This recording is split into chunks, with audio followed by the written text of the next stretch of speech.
based on my criteria of a woman, there's no fucking way for you to call me a liar.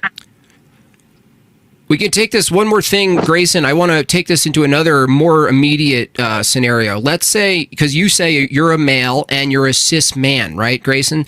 So let's say there is a university that's offering scholarship to women. Before you start that, can I respond to what Andrew said really quick? Yeah, sure. Yeah. Go ahead. Yeah, if all of us are making let me give you the argument. Let me give you the argument. I want to make sure it's funny that how my you get it response right. to Andrew sounds an awful lot like Andrew. Like, isn't that weird? I just want to make sure you get I just want to make sure you get it right. So I'm just going to repeat it real quick. If the identity of a fan is whatever they claim it is, you cannot call another fan a liar for saying you are not one, because, like you said, it is arbitrary. Correct? You can still determine whether or not they're lying. There are other physiological, empirical tests about whether or not somebody's lying. Other factors that betray if somebody's telling the truth or not. You can tell if somebody's lying physiologically, biometrically. But lies are based on intent. If they mean it, if they mean you're not a fan, right? They mean that, then they're not lying. And you can't say that they're lying based on criteria. So what is actually wrong with them saying you're lying? What is wrong with that? No, ultimately, I do think that, it's shitty to call people out as saying you're not a real fan if they say they are a fan. And I think that's nice, but what makes them a lie? What makes it a lie? I think that you shouldn't gatekeep if people are fans. I think that you shouldn't gatekeep people's own gender identity. That's nice. What makes it a lie? What makes it a lie for one fan to tell another fan they're not a real fan? What makes that a lie? Because what is the sufficient criteria to designate one as a fan, much similar to gender, is whether or not you identify as a fan. Yeah, sure, but however you identify as a fan is going to have over and over again. Hang on, no, we're not. This is my turn. Hold on, my turn. It's my turn. Hold on, Grayson. It's my turn, Grayson, bro. just engage. Let him So talk. no, this is not correct, because whatever your identity is, self-identity of fans, going to have criteria. If somebody else doesn't meet that criteria, and you say it's arbitrary, so you can make up whatever criteria you want. If I say you're not a fan, how could I be lying? How? Because the sufficient criteria is whether or not they identify as a fan. We're going in circles because you don't understand the points I'm making. Well, I want to ask your question, because now I'm at that's less totally than 10% battery. That's totally incoherent. How does your cell phone in 10 minutes lose 12% battery? I just want to point out, Grayson. I don't know, man, because I'm live streaming. I'm in the middle of nowhere, Idaho right now on a road trip. Yeah, so I just want to make sure I got this clear. You can come up with whatever your definition of fan is, and you are that thing. However, telling somebody else that they're not that thing because they don't meet that definite criteria, you're lying about that. Can you even explain how that's coherent? Yeah, I just did. I've explained Do it again. Like, use whether small words. A fan is a process of their own self-identity as one. So for you to say they're not when they identify as one would make you a liar. You should. But you identifying as a fan has criteria. Andrew, how about just generally you don't gatekeep people's identities? Okay, we can call. Well, how about we do, because words mean stuff. So moving back to this though. If I still don't understand. You got to explain it again. You mean stuff, and sex and gender mean two different things. If you say, realize that. One at a time, bro. Grayson. Just over talking and spurting. So again, if I identify as a sports fan and because I self-ID as that thing, I am that thing, and my criteria for what makes you one is that you go and buy the fans' merch. If you say that you're a sports fan, but you don't buy the fans' merch, so I say you're not a sports fan, how in the world could I be wrong? Because I consider myself a sports fan, and that's all that's only the person who makes the ID claim is the person who's in the right. That's it? Yep. So the other criteria then. So there's no possible way, you realize this is now you're in a logical contradiction. There's no possible way for you to ever make a claim based on self-ID that the other person is lying or is incorrect, even if your self-ID has the standards for what that thing is. Because that's true, because normal, healthy people don't go around telling other people that they are this and that, and don't go around dictating the identities of others. So you shouldn't do that. Those are all assertions. Those are just assertions. So back to this though. Okay. If you self ID as a sports fan, and your claim is that what makes you a sports fan is that you collect memorabilia, and another person does not collect memorabilia, and you say, okay, you're a liar. How could you be wrong if it's based on your self ID? How? Well, maybe to their definition, you're not a true fan, but they don't have And a to right your to definition, they're whether not. or not you're a fan. So it's arbitrary. So neither one could be lying. So then therefore, Grayson, hang on. Let me finish this, and then I'm done. I'll hop the call. So then what we've determined here is that there's no way for you to tell me that I'm lying when I say that a person's not a fucking woman, you idiot. I just wanted to let you know that. And with that, I will dip out. Have a wonderful day, you stupid fuck.